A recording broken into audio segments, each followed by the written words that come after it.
You do need to know these and apply them. So they will ask questions like, which of the following structures is aromatic? Which of the following structures is anti-aromatic? So you will see kind of blatant questions like that. Okay? So you need to understand those. The blatant ones that you'll get will be more like what you see up here. Relatively straightforward questions. I would guess you would see a question on the heteroatoms. Okay? Just because those are an extra tier above your standard rule set. Okay? It's how do you count your heteroatoms within this? So when we are looking at heteroatoms and counting their lone pairs, as kind of a rough rule of thumb, if your heteroatom appears to be sp3 hybridized, then you can count one lone pair. Why do you count only one?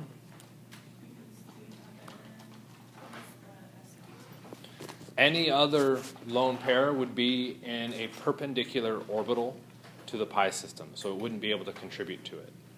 If it was an sp2 atom, say this nitrogen, we can't count that lone pair because the lone pair is in a perpendicular system to the pi system. Okay. Terry and Ryan, we went through and spent a whole bunch of time with that Tuesday or one day. How confident or happy are you guys in that discussion? You guys are like, get it? Okay. So if you have more questions on applying that, I went through with them after lecture and kind of looked at pens and models and stuff and trying to see those perpendicular systems. So if you want some help looking at that, you can talk to me after class and we'll go through and look at that a little bit closer. Okay. The last example we looked at was, I'm pretty sure it's called quinone, which is a very popular biomolecule because it does a lot of electron transfer mediation. And this structure ended up being aromatic, which is kind of a bizarre thing because if we look, we really only have what appears to be 4 pi electrons. Okay. Some people will then evaluate out and say, well, I've got pi electrons on the outside, which can contribute. The natural tendency is to include both sets of pi electrons. So I'd be including 2 pi here and 2 pi up here, and we'd say, well, anti-aromatic. Okay. But we have to remember that your electrons have to be part of the ring pi system. The 2 electrons that I've then highlighted on both of those, one of those electrons belongs to the carbon. The other electron belongs to the oxygen. The oxygen is outside the ring system, so I can't count that electron as part of the pi system. Okay? So when we really look at this structure, the way it kind of chemically interacts is very similar to say if we just took an aromatic ring and then we had oxygen radicals on the outside of that structure. Okay. And that's because if we break those carbonyl pi bonds and put one electron into the pi system, I have an aromatic structure. Okay. That aromatic structure is now more stable, more favorable, so we kind of predict something of the reactivity of the quinone like this diradical species shown. So it's kind of a neat process. Okay. I don't think I've explicitly stated it yet, but the last thing I want to make sure that we address when we look at our aromatic rings is that you may very well see a ring with just a circle through the middle of it, as opposed to showing all the individual double bonds. What we're showing in that case is the hybrid structure. Every so often you'll see me draw that. I tend to not draw it very often because where's the double bond? Where is a reactive double bond in that hybrid structure? Anywhere. Okay. So I can just pull electrons randomly out of there, but then where do all my charges then fall? Okay. It becomes too difficult to predict where the structure reacts. So I will tend to not draw the hybrid structure. I will draw one of the resonance structures with the double bonds within it. Okay. Realize that the structures that I may end up drawing, depending on what I'm paying attention to,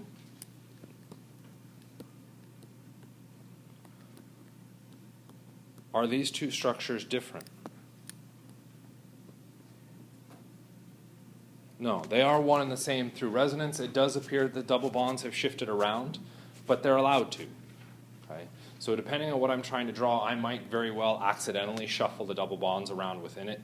Where the double bonds are specifically in the ring is irrelevant. Okay?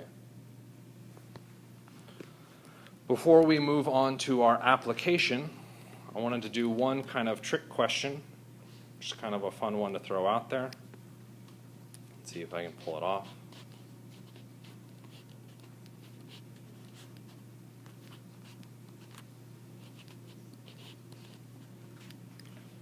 Aromatic, anti-aromatic, non-aromatic.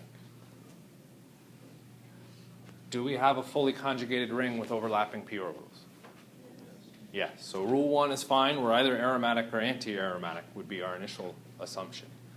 Does it meet Huckel's rule? Well, Huckel's means we have to have 4n plus 2, which means, what do we say, 2, 4, 10 pi electrons. So there's 2, 4, 6, 8, 10. So I have 10 pi electrons. So one of our first passes at this may be to say that this is an aromatic structure. And it turns out it's not an aromatic structure, which is very, very odd. We say, well, why is it not? Okay. Sometimes the structure will have to take on conformations that prevent it from being aromatic or would get it out of being anti-aromatic. This happens to be one of those cases. We have a hydrogen off of those double bonds. What's the issue? If this is a planar molecule, those hydrogens are occupying the exact same space. These are two atoms occupying the same space. Can that happen? No. So what ends up happening? They pucker away from each other. As those hydrogens pucker out away from each other, what does that do to the pi system? It bends it and it avoids it, or voids the overlapping aspect of rule 1. So now this structure is not aromatic because rule number 1 has been voided. Okay. Really obvious thing happening within it, right? Everybody's like, oh yeah, duh. How did you not see that? Okay. They aren't super obvious. You kind of have to work within the limits you've got. This happens to be one of those kind of classic examples on it. Okay. How could I change the structure to ensure that it was aromatic?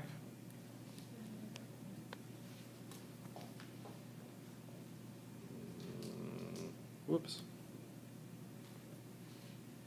Oh, this is always irritating with this structure.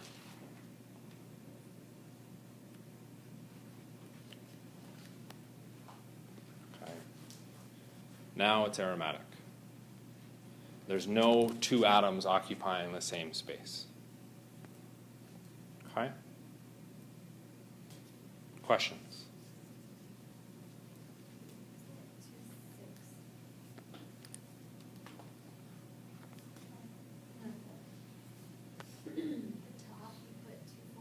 Oh, 4. You're right. I was thinking of the patterns of 4. Yeah. It's 2, 6, 10, every 4. 14, etc. Okay? So why do we care about aromaticity? And so this is now an application of aromaticity that comes in as a popular kind of ACS type question. If we take a look at these two molecules, pyridine and pyrrole, we want to look at their individual reactivities. We've used pyridine before. What did we use pyridine before as? A base. Nitrogen is a reasonable base, okay, largely because it has lone pair electrons.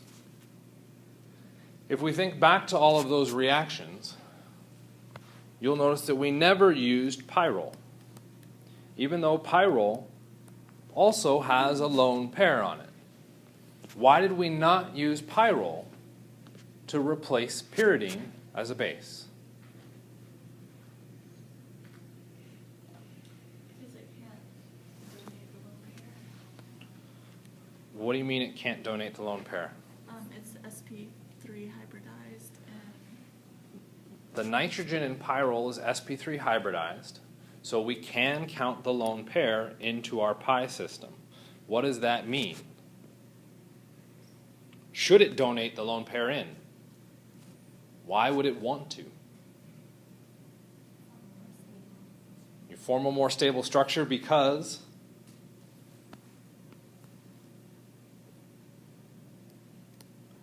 if we use the lone pair, what happens to pyrrole?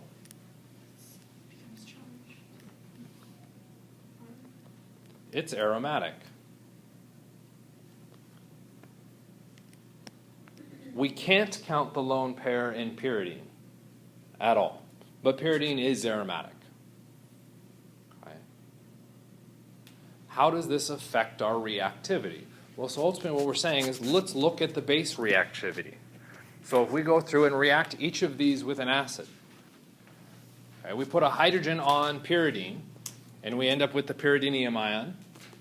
If we add a hydrogen to pyrrole, we end up with the pyrrolinium ion. Why not? Okay. Why is the pyridine reaction an okay reaction to do, but the pyrrole reaction is not?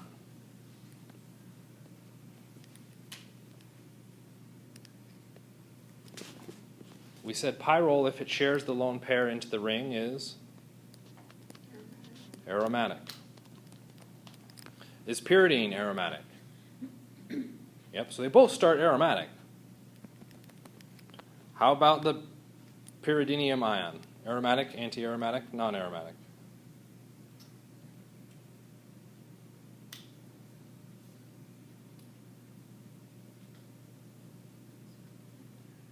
It's still aromatic.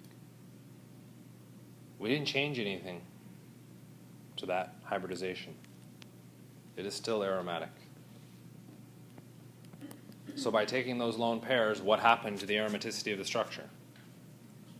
Nothing. Okay. Big deal. What happened to the aromaticity for the pyrrolinium ion?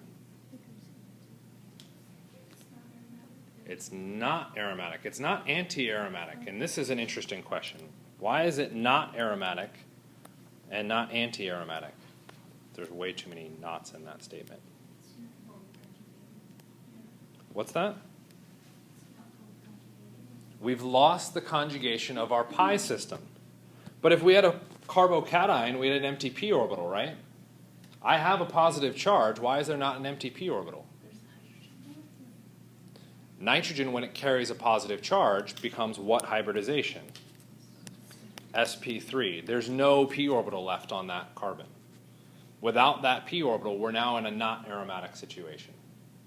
Okay, I can't do resonance through that position. Well, which is more stable, aromatic or not aromatic? Aromatic. So which way does our reaction favor? Reactants or products? Reactants. Pyrrole is a horrible base because for it to act as a base, it forms a not aromatic structure. Okay, so it doesn't want to do that reaction. We've now come up and predicted something about the reactivity of these species. So you could be given a question, rank the basicity for pyridine, pyrrole, and some other random one. Okay? Very common question on the ACS. What you would have to look for in that case is first looking at our standard rules on base strength, okay? Charge, size effects, okay? Electronegativity effects, resonance effects, inductive effects. Then you'd move into aromatic effects. Okay? Why did we not include the aromatic effect before? We didn't know what aromatic was. Okay? Now that's something we can add to our list and look for and watch out for. Can you say that again? Which part? Starting with The list. charge, size, atom electronegativity, molecule size, which is resonance, molecule electronegativity, if you will, inductive effects, and then you're into hybridization effects and aromaticity. Okay, so that's just at the end. It's at the end, yeah. Okay. And we can prove this by looking at our pKa's. Actually, I'm going to hide that. what would we expect the pKa relationship to be between these two species? Which one should have the larger pKa?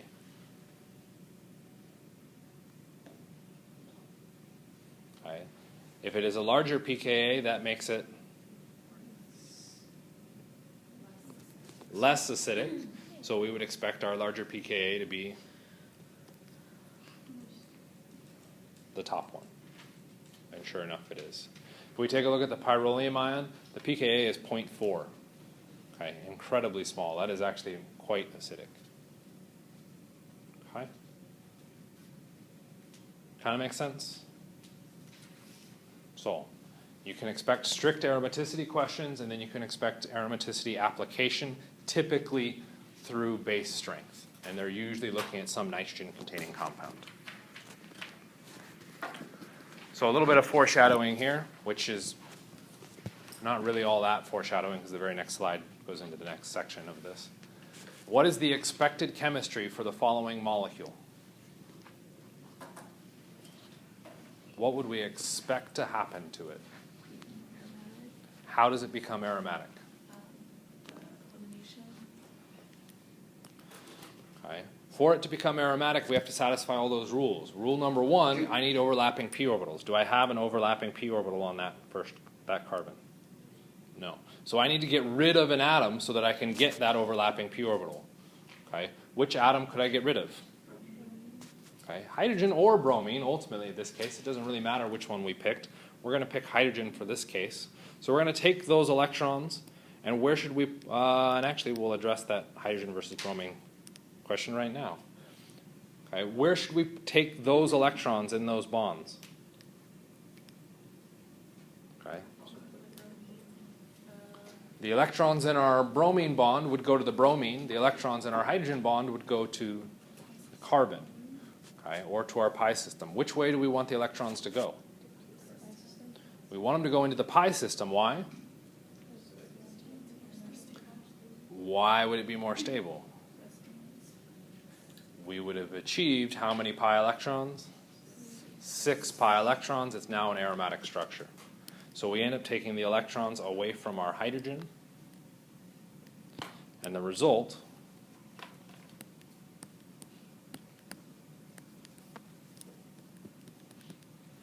is we end up with our aromatic structure. What if we had taken them away from, or we addressed the electrons in that carbon-bromine bond? Where would those electrons most likely go? To the bromine. The result would end up being, so a couple big issues. We've got two positives right next to each other, and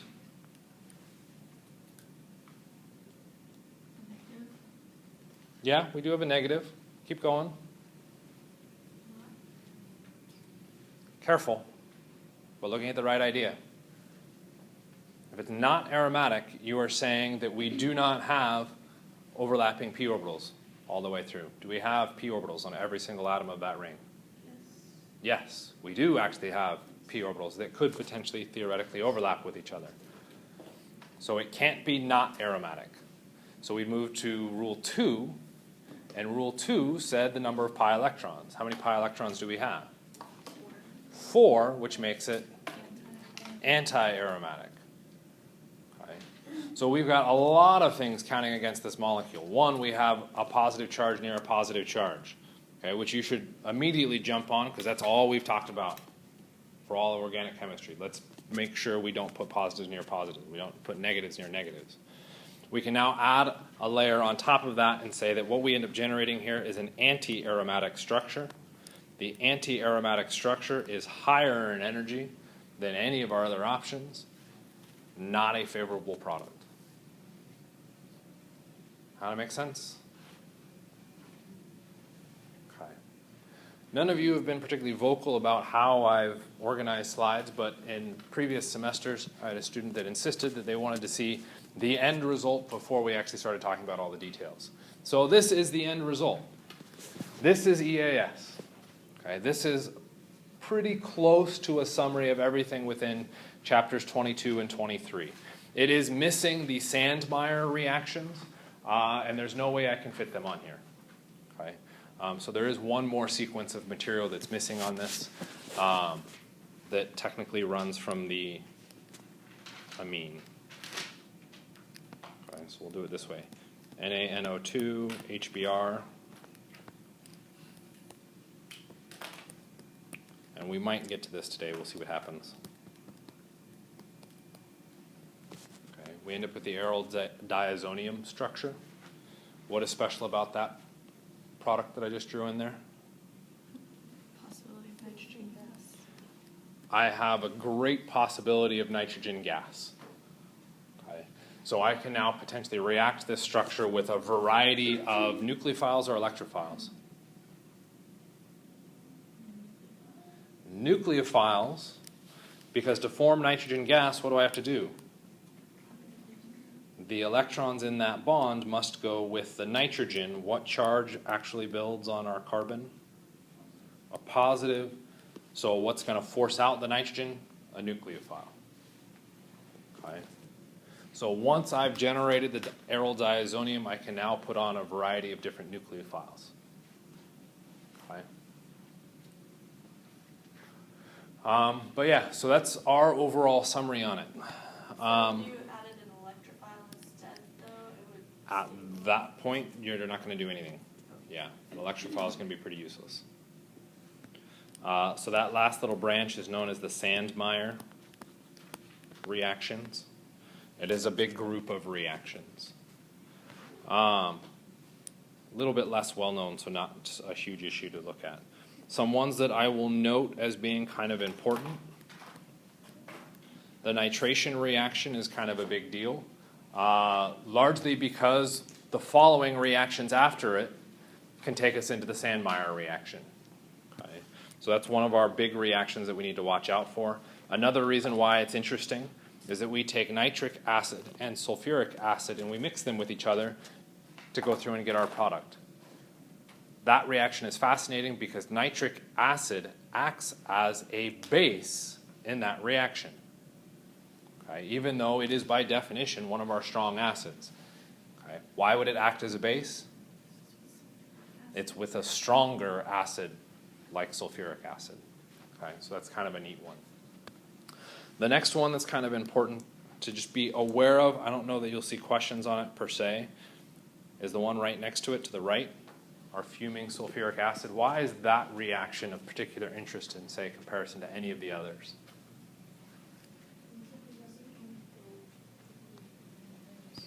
I'm not actually trying to show equilibrium, but getting at the right idea. That reaction is reversible. Most of the other ones, in fact, I think all of the other ones are not reversible. They are unidirectional. Directional? Let's try directional. I think that's more sense. Okay. So our standard chemistry, our EAS, is that first line, our first sequence of products. Okay, so everything on that line goes through EAS chemistry. Everything that comes then after it is stuff that you've technically already seen. Okay. We've got a reduction using a dissolving metal reaction. This is similar to, Claisen. We remember, was Claisen the dissolving metal? Nobody? So there's Claisen, Wolff-Kitchener, is not Wolff-Kitchener, Rainy Nickel, Clemenson.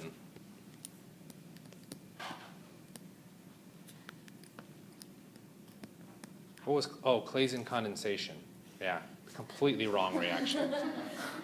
Clemenson, a Clemenson reduction. Okay.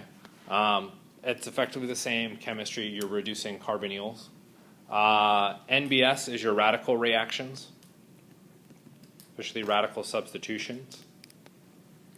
KMNO4 was used as an oxidizing agent. What happened in that case? We started with a methyl group and we became a carboxylic acid. We did a massive oxidation reaction there.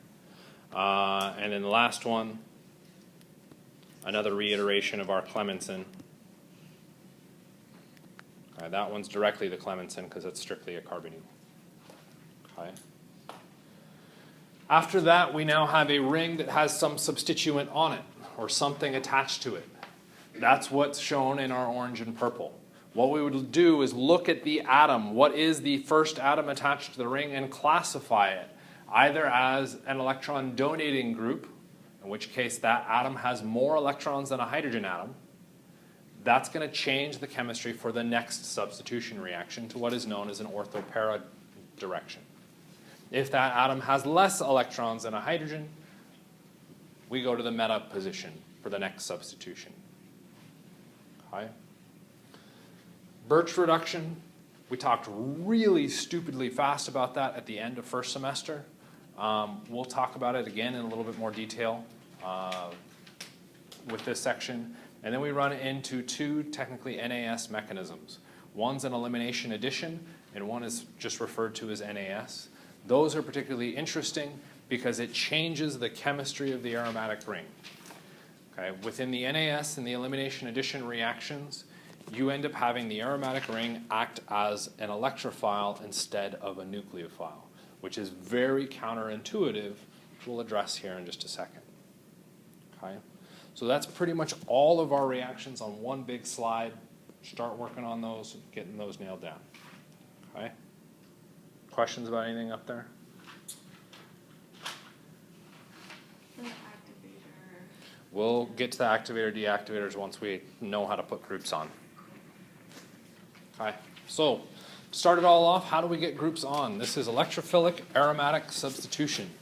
We've done this kind of thought process before, so I figured we'd do it again.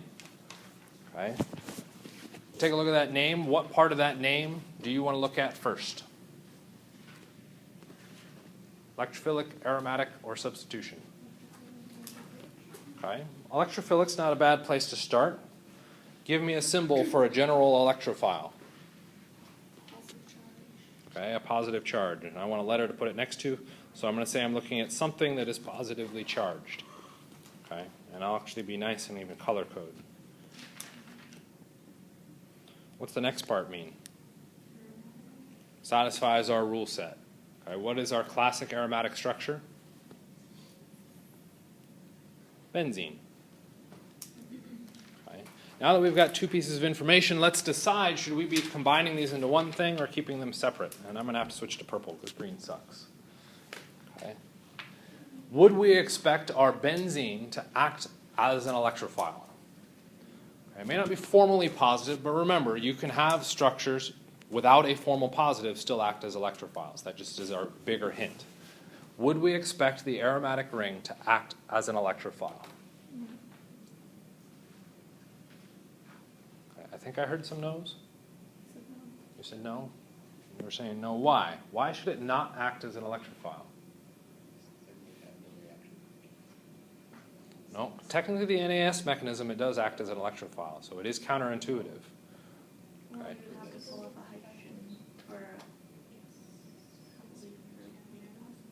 Look at the aromatic structure. What do you see as far as reactivity?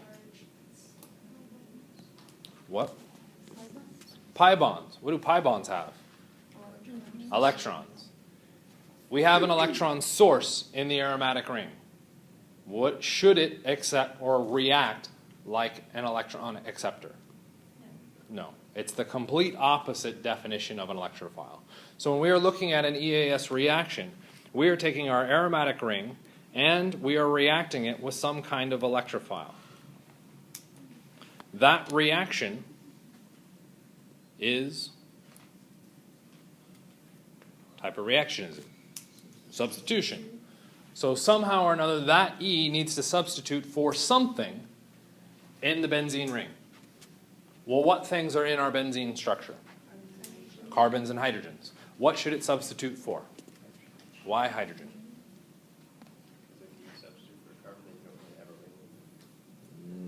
I'm not sure I believe that.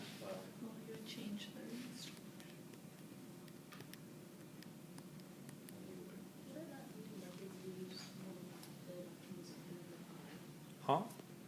Go ahead. I just didn't hear you. Is it like if you take a carbon, it's kind of... How many bonds have to break to replace a carbon? 3. Try again. 4. You've got two sigma bonds, a pi bond, and another sigma bond to a hydrogen. you have to break 4 bonds. Okay. Not only do you then have to break those 4 bonds, you also then have to make 4 new bonds. Within that process, you are going to have destroyed aromaticity, and it will continue to be destroyed for multiple steps. Right? Remember, every time we do a mechanism, we're breaking 1 bond, making 1 bond. We've never really done more than that. Okay? If we're going to try and do 4, that's just not likely to happen. And also the hydrogens are more accessible. So other reasons on why we might deal with our hydrogens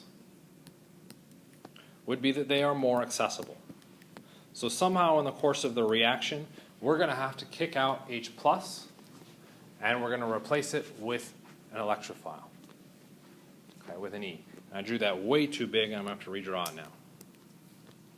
So now that we know what's going to happen, you need to give me a mechanism.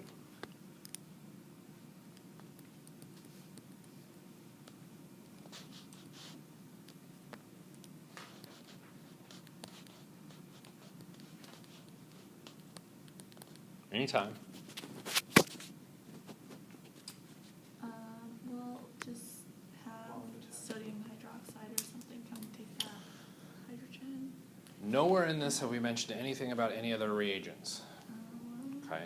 So having sodium hydroxide come in is not a bad idea to try and remove the hydrogen to make our ring nucleophilic. But what did we say was special about our ring? It's super stable. It's already a nucleophile. So, as Will was pointing out, let's deal with what's already electrophilic within that structure, which is the pi bond.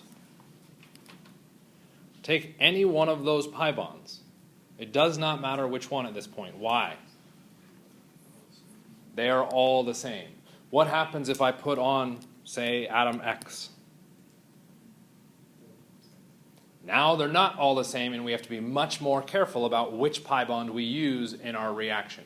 That is the directing effect control on our reactions, which is really what 23 is getting at. Okay. What's the result of that arrow pushing?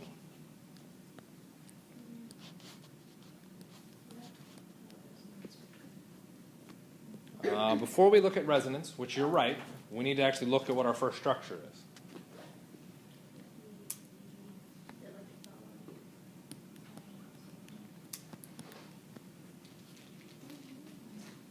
Where's the positive charge? Right below it. Why did you pick that position for the positive charge?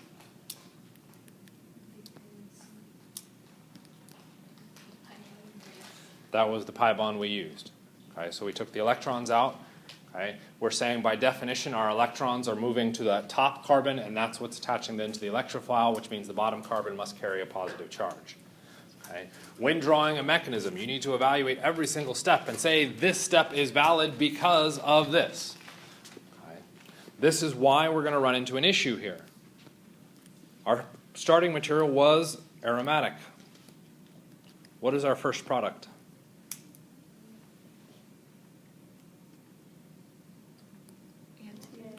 Non-aromatic. Why is it non-aromatic? We don't have a conjugated pi system. We have an sp3 atom there. Is this first step a favorable step to occur? No. Okay. So while I completely agree with this as a possible step, what we are now showing with this is bad. So you need to give me some evidence to suggest why that product is actually kind of okay. What could I look at? Resonance. The whole point of a mechanism is to show why you can do each and every single step, which means when you look at a mechanism, you should always include all of your resonance structures. When it comes to EAS, it is important to look at your resonance structures because it will help you predict reactivity on an substituted aromatic structure. So I've gone all the way around, and I've shown that I have resonance. Each and every single one of those structures, it's still non-aromatic, so that is still a disfavorable first step. Okay, I'm moving up in energy. Okay. This structure should look really familiar. It should look kind of like the structure that I just asked, how does it react on the previous slide? 2 slides ago. How can I get from this product or this intermediate to the final product? Something needs to come by and remove that hydrogen, which will then reform our aromatic structure. And this is where it becomes fun. What plucks off that hydrogen? Okay. Anything remotely basic in solution would be one option. We've got a ring, not a base, and we have an electrophile, not a base. How can we get that atom to be broken off?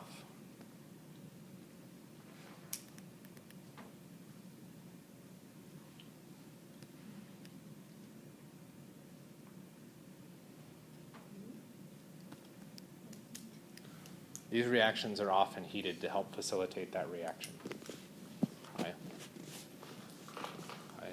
So what we now have is our generic mechanism all the way through, and I'm pretty sure I can delete that now. And we've got our nice structures all drawn out for us, so you can look at the pretty ones. Okay. The resonance structures are so important that they get their own name, and you almost always will have to draw them out when looking at a mechanism. That name reflects the important characteristic of them. They're referred to as sigma complexes because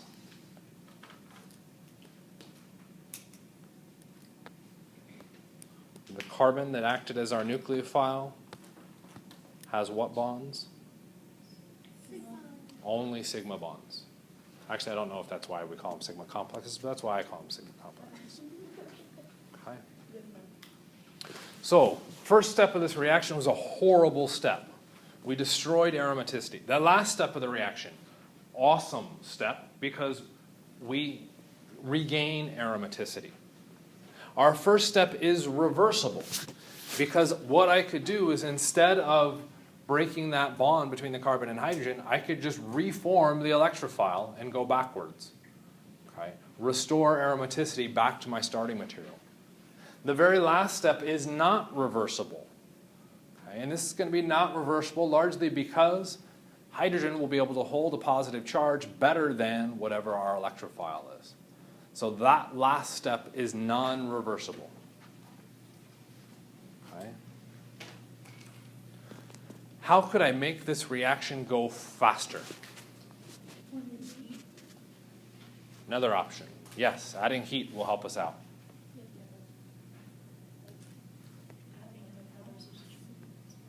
So one option is to go through and change our ring. Let's put on an atom X.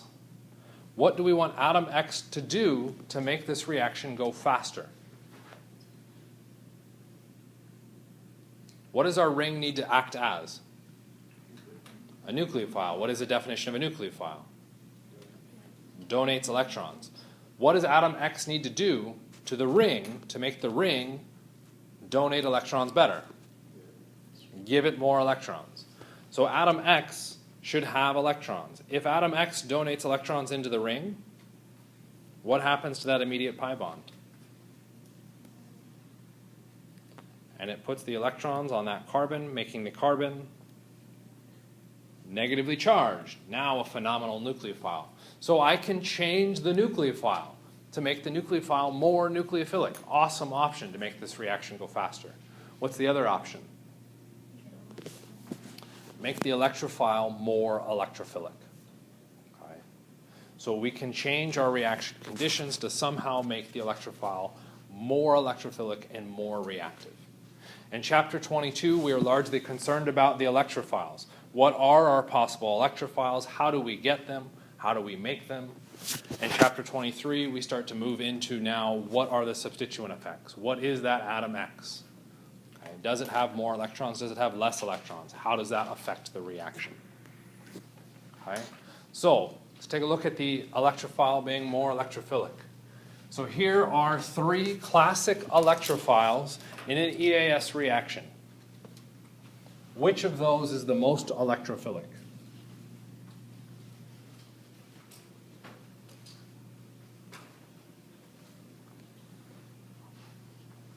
What is the definition of an electrophile? Looking for electrons. Okay. Electron-loving. An electron-loving species should be what charge? Positive. Which of these is the most positive? Probably the one that is positive. Good first guess. Okay. Before we go through and say, well, that's absolutely our answer, what happens if I give that nitrogen electrons? Can it accept those more electrons? It already has its full octet. Okay. But does it have a weak polar bond that it could break to trade? It absolutely does. Okay. That structure is your classic electrophile. It is one of the best electrophiles when we're looking at EAS reactions. How about the next two? Which one's a better electrophile? So this one's number one, or most.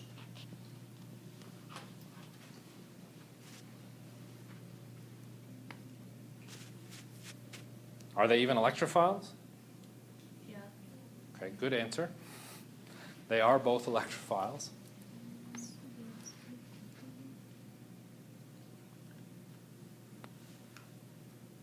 When trying to predict something about reactivity, what should you perhaps look for or try to do? Our favorite 9-letter word? Resonance. Resonance.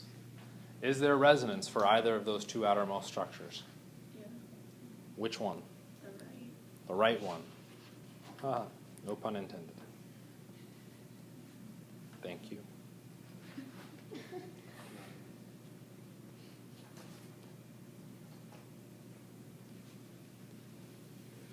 Which is more electrophilic? The right one. Again, no pun intended.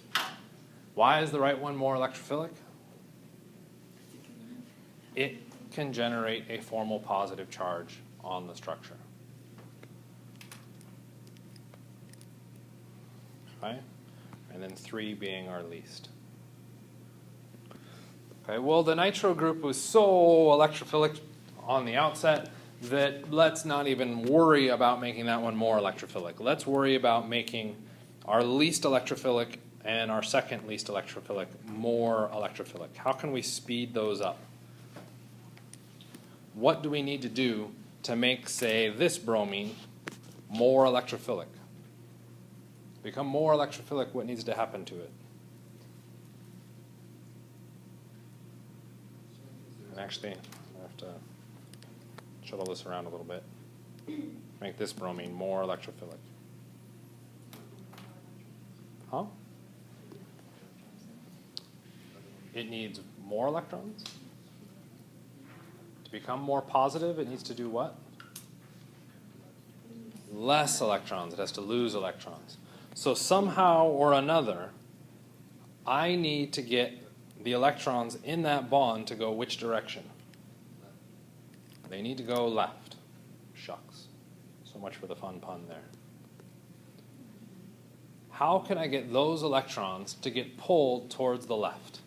What needs to be hanging out over here to help that happen?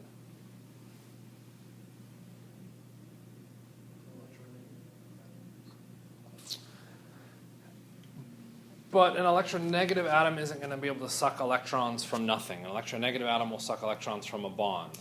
We don't have a bond here. We need some reason for that bromine on the left to want to share its electrons. What would it need to share its electrons with?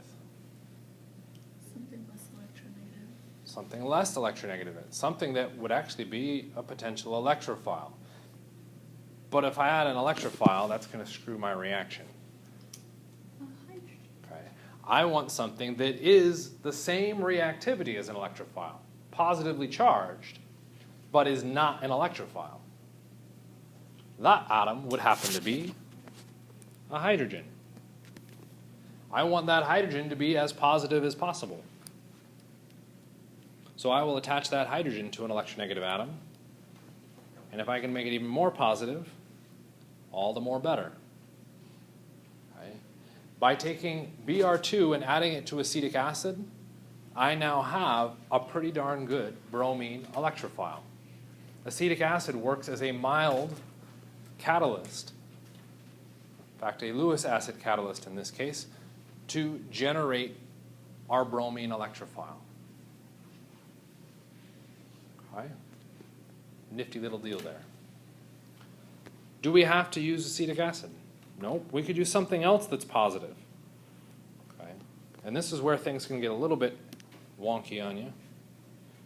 Okay. If we put in something else that was positive, well, we said that would then potentially act as an electrophile. So hydrogen would act as a nice positive and could help us polarize that bond. But if I add in something else that's positive, that could potentially act as an electrophile, unless it forms a bond that is so disfavorable or so polar that it wouldn't be a particularly strong bond to react with our aromatic ring. What is another positive type atom that I could put in there that would form an incredibly weak bond? I can put in a metal. That metal needs to be positively charged, so we should probably connect it to something that is very electronegative, say like some bromines. What is going to happen? The electrons within our bond will come out, share with the iron, which will cause our bond to cleave over here. We can then form our FeBr3, which would technically then have a negative charge, and we'd end up with our bromine electrophile. FeBr3 or 4? It forms FeBr4 now, once it reacts with bromine. Okay. So what we're doing is adding a catalyst. We make FeBr4 in the course of this.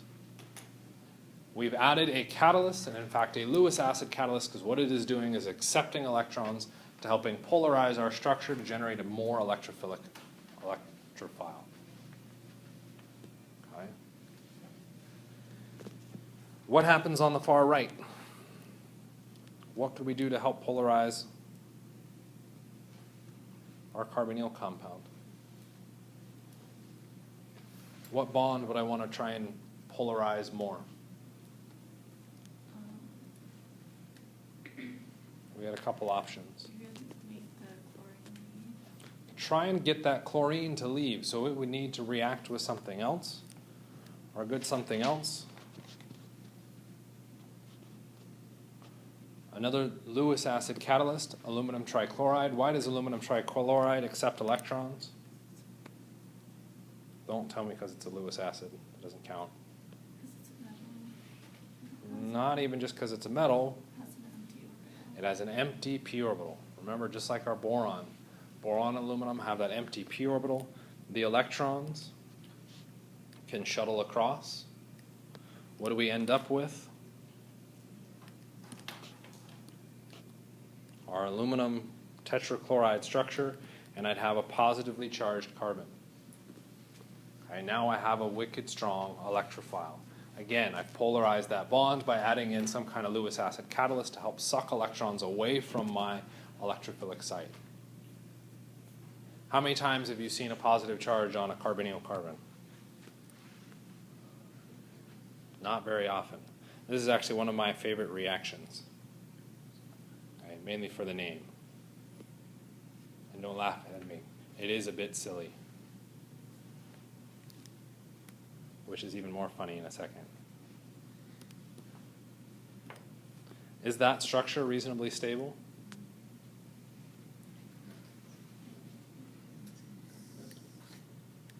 There is a resonance stabilization of that carbon. Notice that we're putting the positive charge on the oxygen, which is our electrophile, the oxygen or the carbon. The carbon will still be the electrophile, even though our oxygen is positive. Why is this particular structure a bit silly? Because we call it a psyllium ion. It's the acylium ion. Get it? Silly ion. Yeah.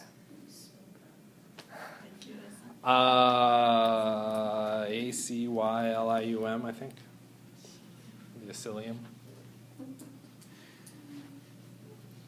I didn't just make it up, it's true. Right?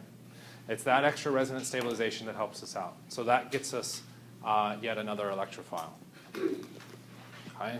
So how we generate each of these electrophiles is then kind of the rest of that chapter, is just the varying ways in which we can get it. So what we end up doing in most cases is adding some kind of Lewis acid catalyst that polarizes our bond to make a better electrophile. So we looked at forming a bromine electrophile. We can do this just as easily with a chlorine electrophile. We can add chlorine, elemental chlorine, react that with iron trichloride. The iron trichloride reacts the same way as the iron tribromide, polarizes, and we end up with the chlorine electrophile, that positive chlorine. Okay? Straightforward, right?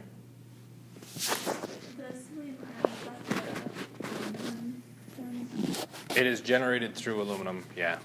And it actually has another name associated with it. That very last one, there's our acylium ion popping up again. Okay. The carbon is our electrophile, so I even color-coded these. We can also generate just a standard carbon electrophile. That one's a little bit more interesting. How can I get just a standard carbon electrophile? Positively charged carbon. How can I make a positively charged carbon? Could attach it to an electronegative element, say something like that, but then we're doing an SN2 type reaction, and that's not a clean reaction. Our nucleophile is too sterically hindered. It needs to react with a solid positive charge. How can I polarize that bond so that I end up with just R+? The electrons in that bond between the carbon and our chlorine must go where?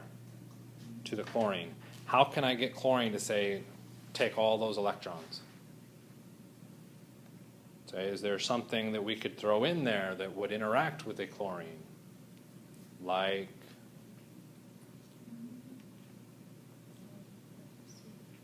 the Lewis acid catalyst that's reacting with chlorine in the previous step? Okay. Or,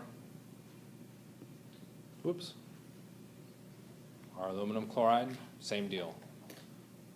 What it will do is help polarize that halogen bond to the point where I will end up with a positive charge on an actual carbon.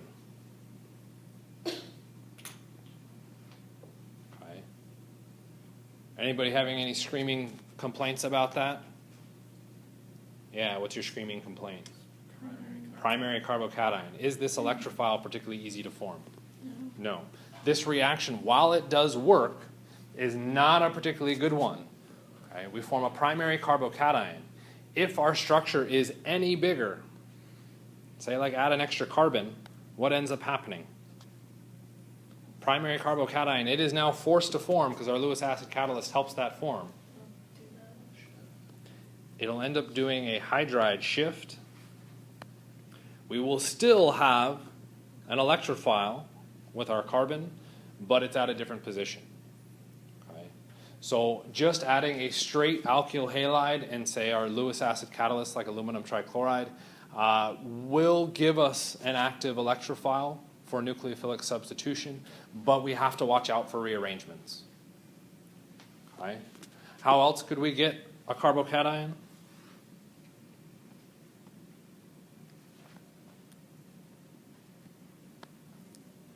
How can I make a carbocation out of that? Good little first semester review. What's that? Yeah, pi bond has to break, absolutely. What should that pi bond break with?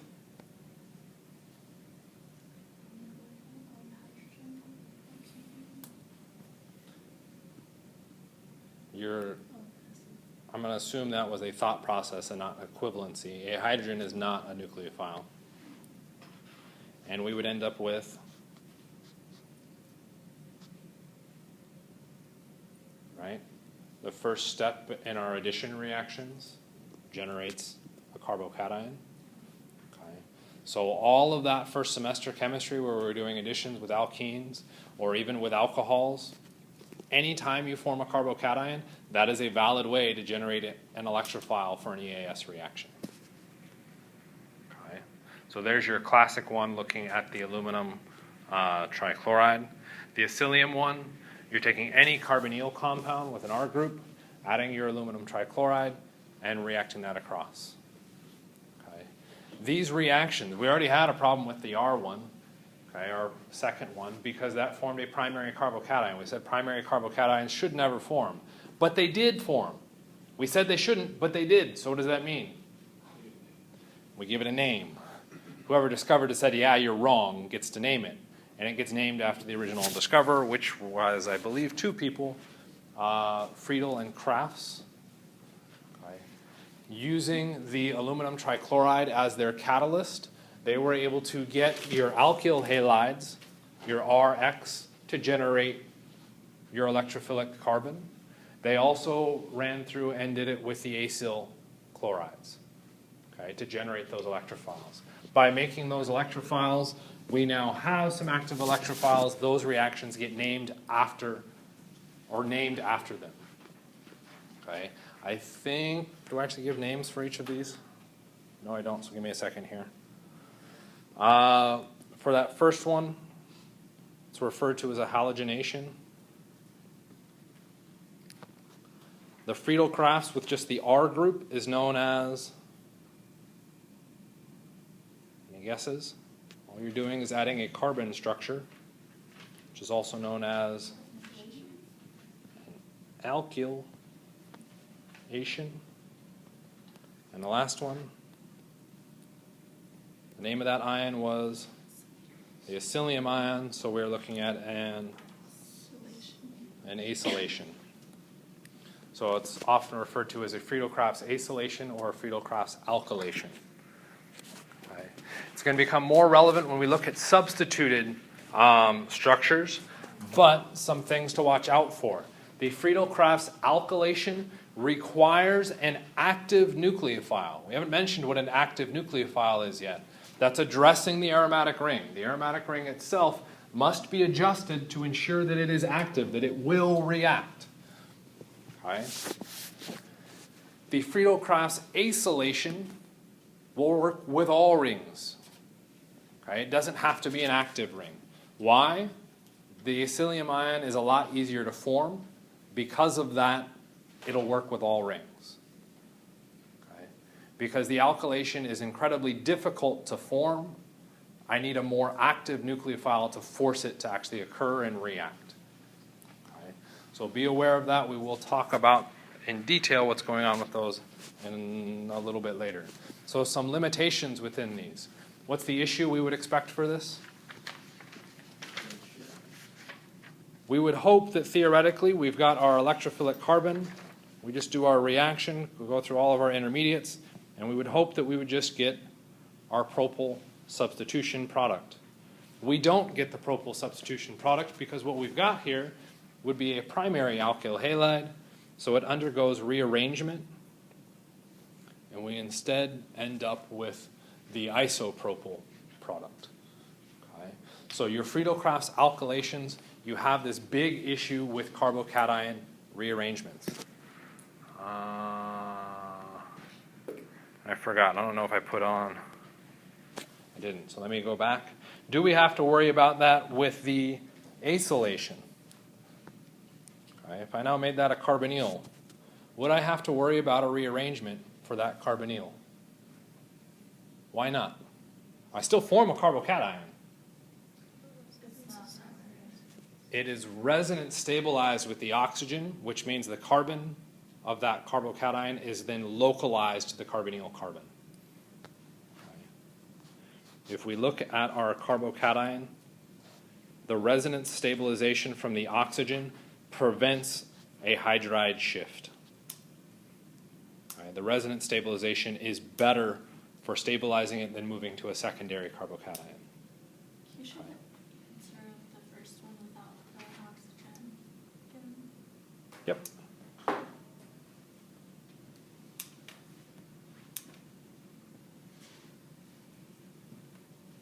Okay.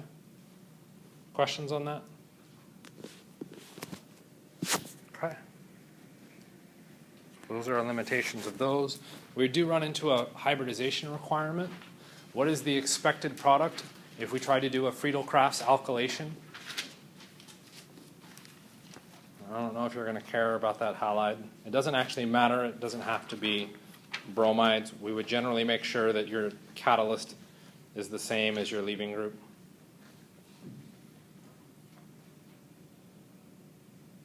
Would we expect this Friedel-Crafts alkylation to work?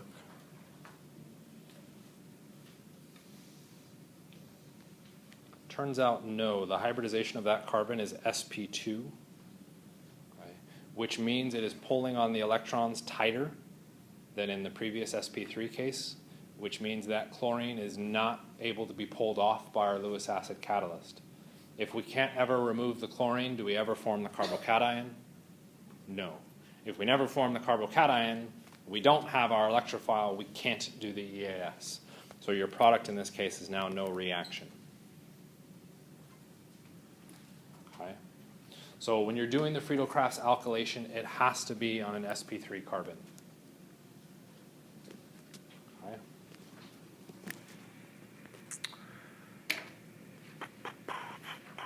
Okay. So we're going to cut it short. So that's 10 minutes short. We want to stop here or just go through the rest of the reagents? I think it is just pretty much this for the rest of the reagents, this slide. It's up to you. And too slow. So to generate your nitronium ion, the NO2 electrophile, we are going to take nitric acid and we're going to mix it with sulfuric acid. So very rarely in all of these cases do we ever show just the electrophile reacting. We show the reagents that made them. Okay? So how do we know we're getting the nitronium ion? Well, what you will see is a combination of nitric acid and sulfuric acid. Probably not written out nicely like I went through and did there. If we go through and look at this overall reaction, what happens as we move to the next step? What did the nitric acid do?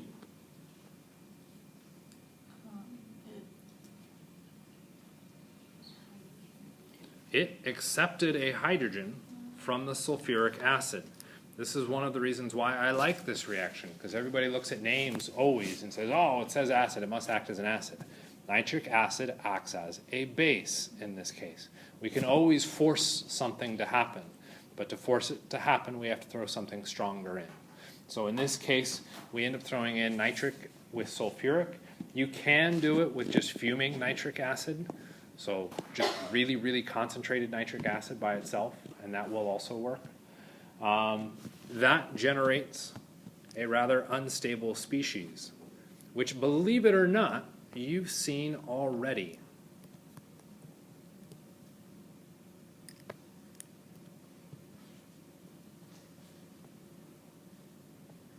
What's the product of this one?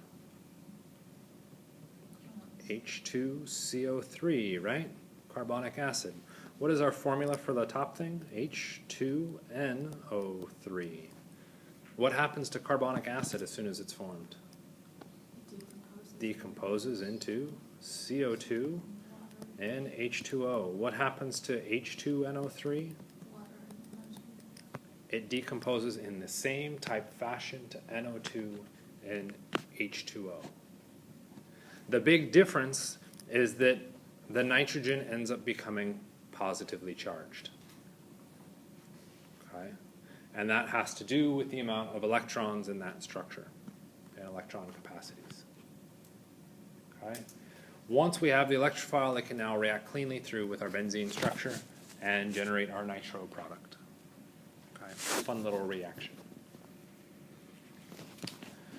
Here's our new electrophile, where we are putting on a sulfur group. How can I generate that sulfur group? What's that? Really strong sulfuric acid. So pretty much doing the exact same thing I did in that previous setup, except I start with really strong sulfuric acid, reacts, and I end up with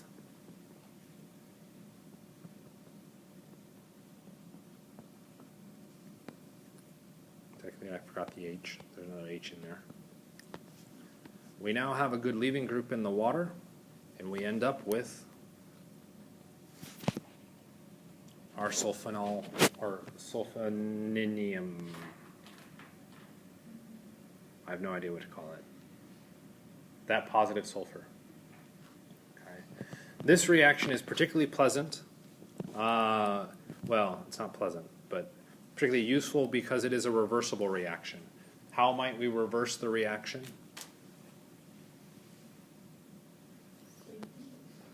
Once I've formed that sulfonium ion, how can I reverse the reaction?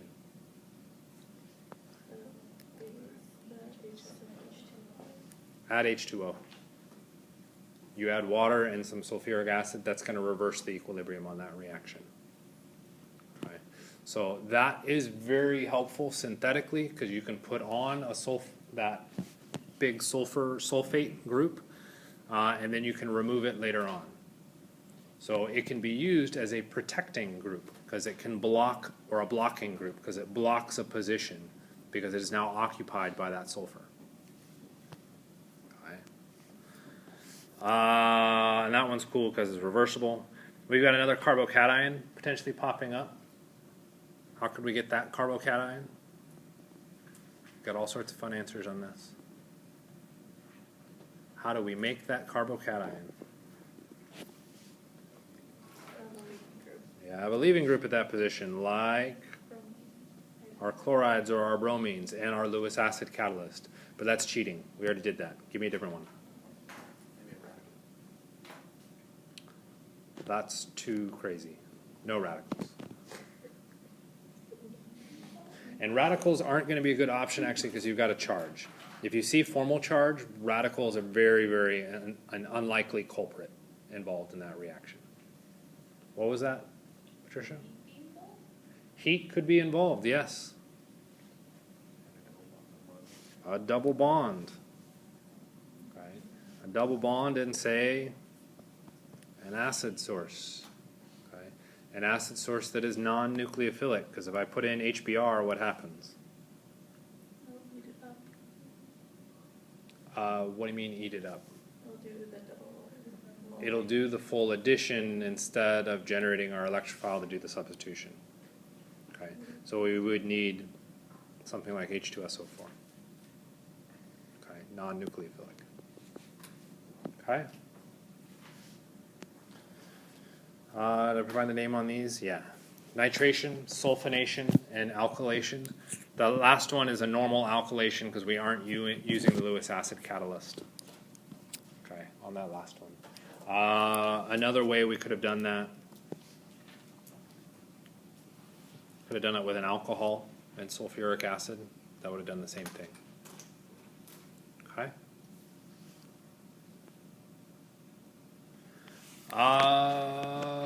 4 minutes?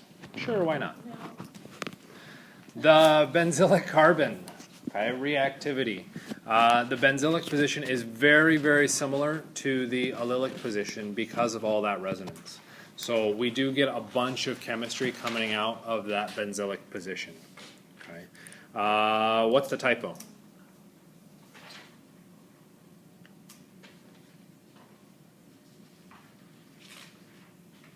As a hint. No typo. Typo. The hydrogen should be a carbon, or like at least there should be 2 other hydrogens shown. I don't quite accept that as a typo because this isn't smart work. But I'll go ahead and draw them on. Oh, the primary carbocation. What do you mean the primary carbocation? What? It is benzylic. No. Add some mechanism arrows. Oh.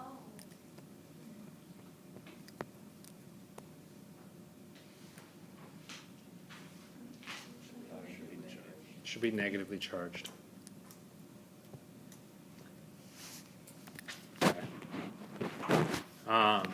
So you have resonance stabilization both of a cation and an anion there.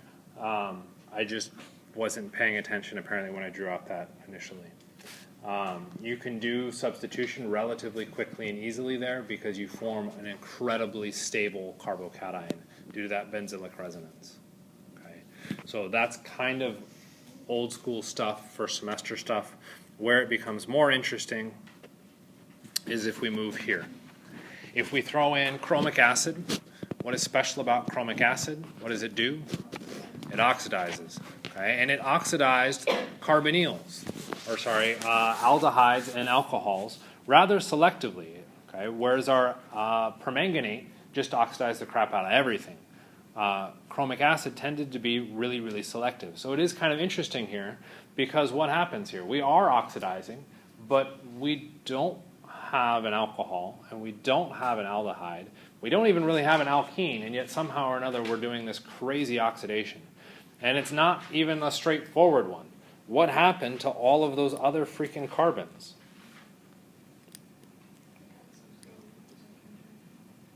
It's a good question. I have yet to see anybody explain where they go. They just go through and say it becomes benzoic acid. Okay.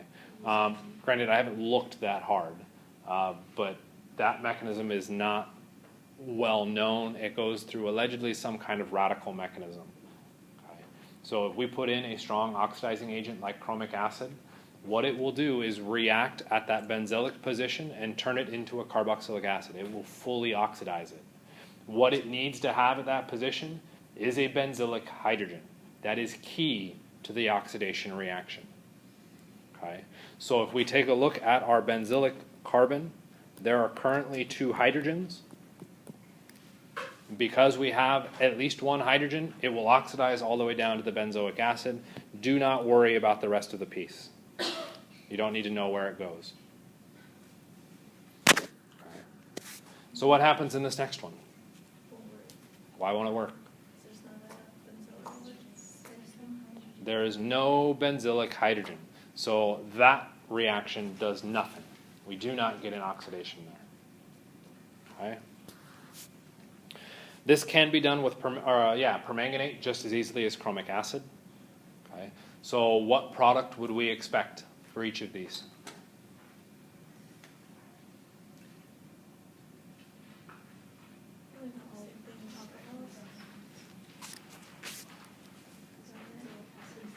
Look at me being a jerk and hiding it all.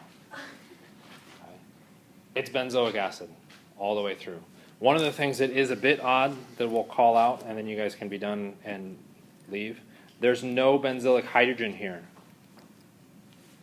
So how did it oxidize it? It reacted with the pi bond, not with the benzylic position. Okay, different reaction. You actually know how to do that oxidation. Okay.